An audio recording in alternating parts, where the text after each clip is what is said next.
Bonjour et bonsoir. Alors, je vais m'entretenir avec vous à propos justement de l'inhumation de Paco.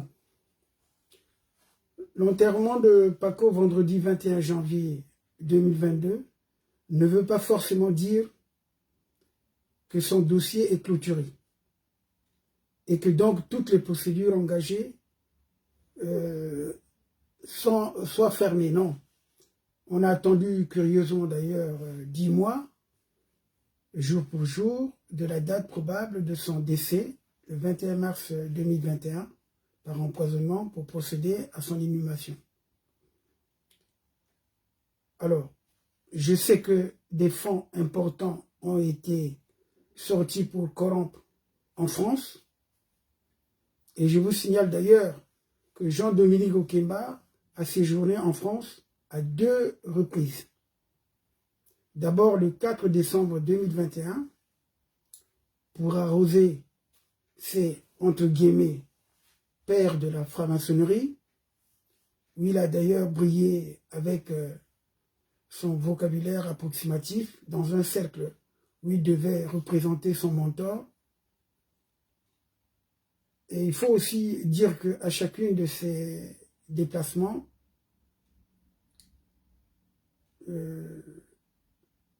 Jean-Dominique Okemba est toujours porteur des valises ou des malles bourrés d'argent, étant donné qu'il est même président du conseil d'administration de la BGFI. C'est une banque pour le blanchiment de l'argent de l'Afrique centrale. Alors, il distille également pendant tous ces séjours des fausses informations sur la place de Paris pour noyer leurs activités. C'est au cours de cette période d'ailleurs qu'on a inventé de toutes pièces l'affaire du chef d'état-major général qui aurait été démissionné ou qui aurait démissionné. Ça, c'est une parenthèse que je tenais à ouvrir et à refermer. Alors, pour revenir donc à l'affaire de Guy Brice Parfait Kolela, je précise que sa famille et ses partisans auront toujours la possibilité d'agir en justice dans le temps, en tenant compte du temps de la prescription de chaque juridiction et notamment, là nous allons faire allusion à la procédure de la Cour européenne des droits de l'homme. On ne peut donc pas admettre un échec qui réjouirait le régime criminel. Il n'y a rien de plus dramatique que de fermer un dossier sans avoir la lumière et surtout la vérité sur les circonstances qu'entourent le décès de quelqu'un. Notamment, là, ici, il s'agit de Parfait Brice Kolela. Alors, ce dossier va continuer à vivre parce qu'il y a des éléments à exploiter, des zones d'ombre à éclaircir. Sa mort, son évacuation par exemple à Paris, la date et l'heure déclarée de son décès. Ce dossier ne se fermera pas comme tous les autres assassinats de ce pouvoir, qui est plusieurs fois champion dans le mensonge, la dissimulation, l'intimidation et la corruption. Alors, donc comme je l'ai dit tout à l'heure, je ne sais pas si je peux vous présenter les images de son inhumation, mais de toute façon, ces images circulent dans tous les réseaux sociaux. Donc pour nous, je crois que ça ne sert pas de les montrer. Bon, peut-être au niveau de YouTube, on peut les reprendre. Mais en tout cas, pour nous, laisser un dossier ouvert sans acte d'instruction, c'est aussi donner des faux espoirs. Nous devons nous lancer dans cette procédure à la Cour européenne des droits de l'homme qui poursuivra des enquêtes, car tout doit être exploité et vérifié. Si on croit à la justice et on défend les droits de l'homme, c'est parce que l'on veut trouver la vérité et réparer l'injustice pour retrouver la justice. C'est pourquoi nous disons aux différents requérants, que ce soit les membres de la famille ou carrément sa famille politique, dans cette procédure de la recherche de vérité, nous ne devons pas baisser les bras. Vous ne devez pas également baisser les bras. C'est pour cela qu'il faut s'adresser sans délai, comme je le dis, la requête à la Cour européenne des droits de l'homme. Car il y a un délai qui est imparti. Dans le délai de 6 mois, à partir de la date à laquelle est intervenue la décision interne définitive, en application donc de l'article 35 de la Convention européenne des droits de l'homme. Parce que si on ne le fait pas, étant donné qu'il y a eu une décision qui a été rendue par le juge français, il ne faudrait donc pas dépasser le délai de 6 mois pour saisir la Cour européenne des droits de l'homme. C'est aussi des conseils que je donne à ceux qui vont prendre en charge ce dossier. Nous sommes que là pour donner des conseils, pour aider ceux qui auront la charge justement de plaider cette affaire.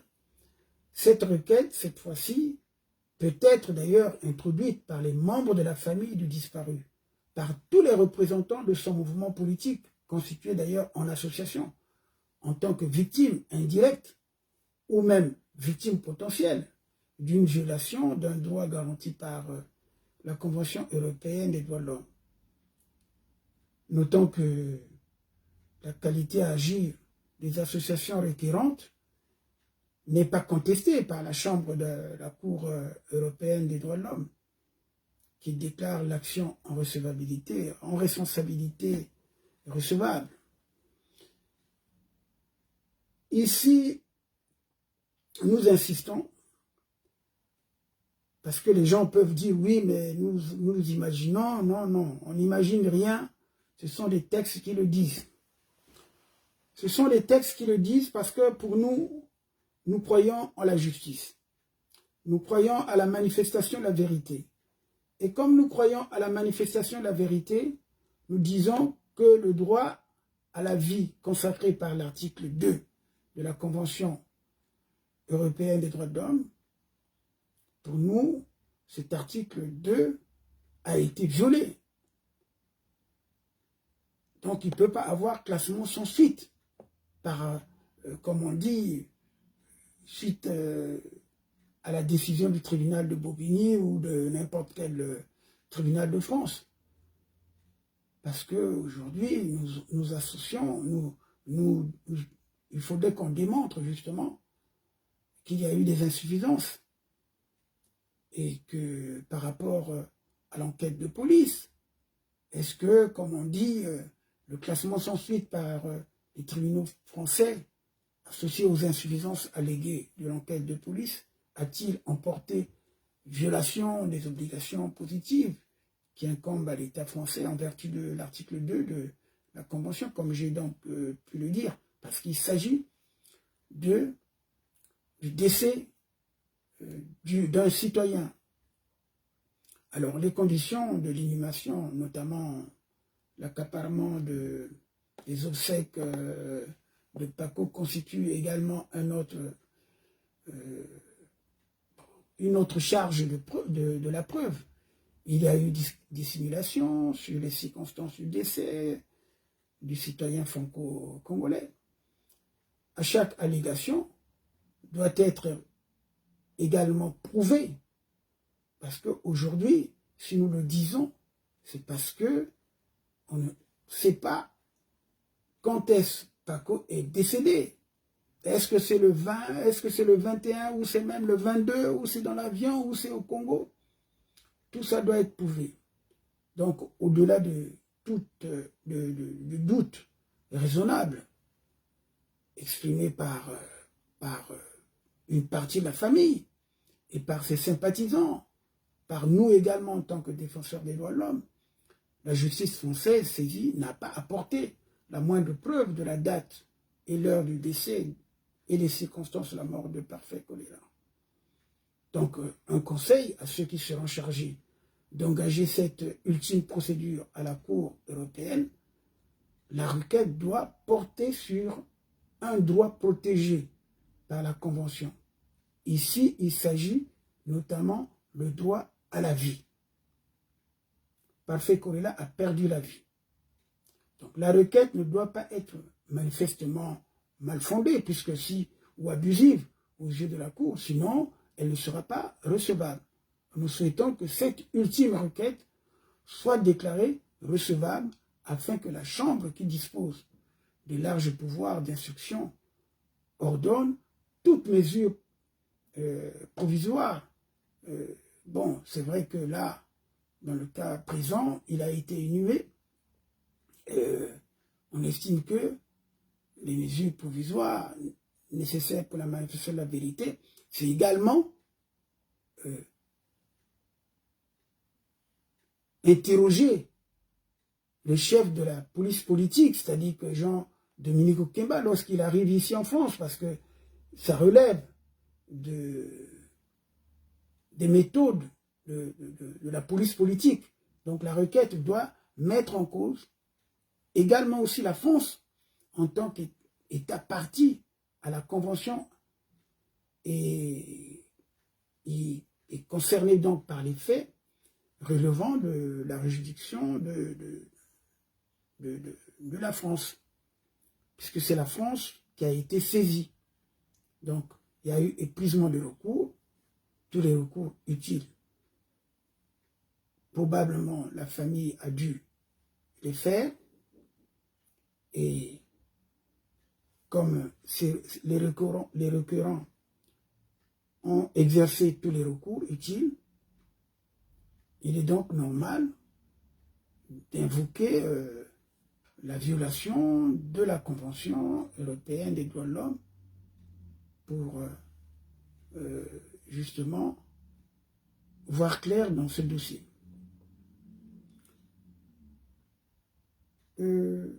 Nombreux me diront, oui, mais comment ça se passe? Mais de toute façon, les avocats sont bien placés pour comprendre comment se déroule la procédure au niveau de la Cour européenne des droits de l'homme.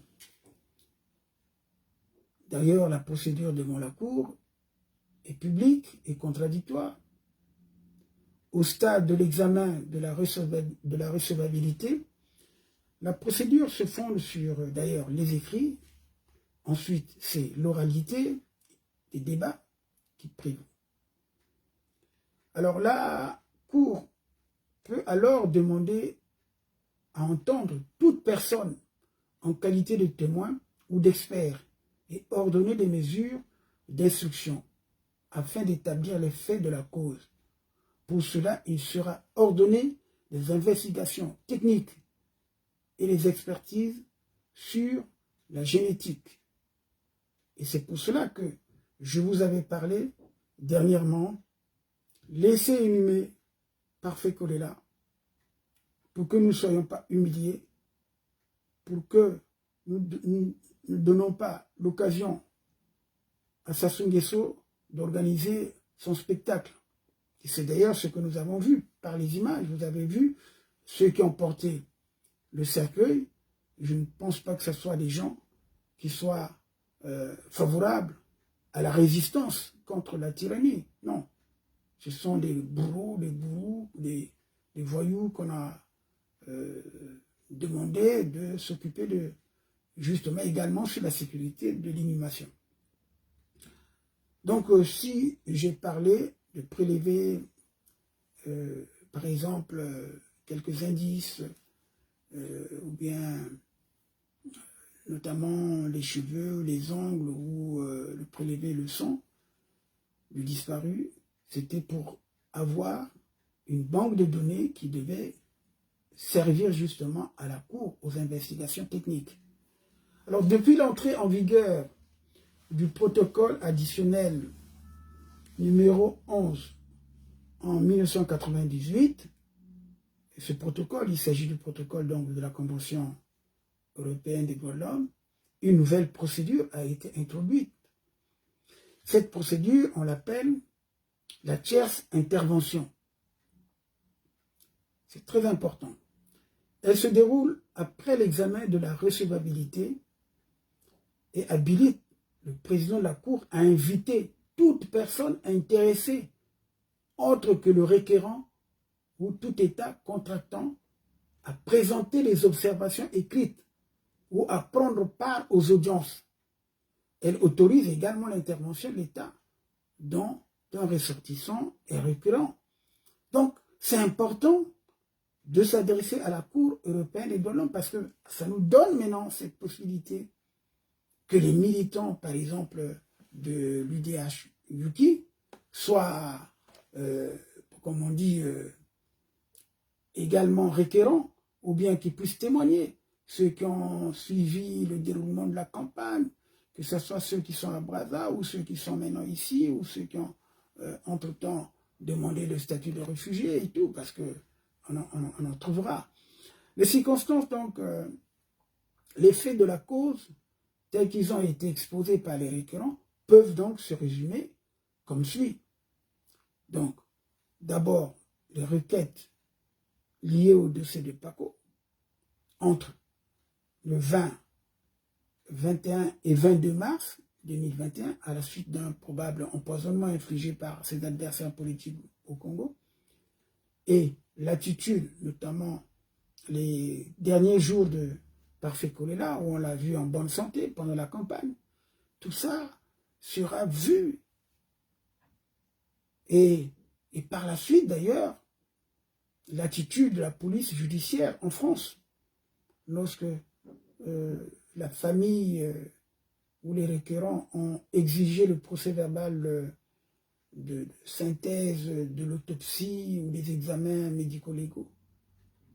Donc, en conséquence, donc, pour nous, je vous ai dit que cette affaire n'est pas terminée. C'était un aspect technique que je voulais évoquer. En tout cas, dans les prochains jours, il faudrait que la famille, les amis, les associations fassent prévaloir leurs droits pour continuer la procédure.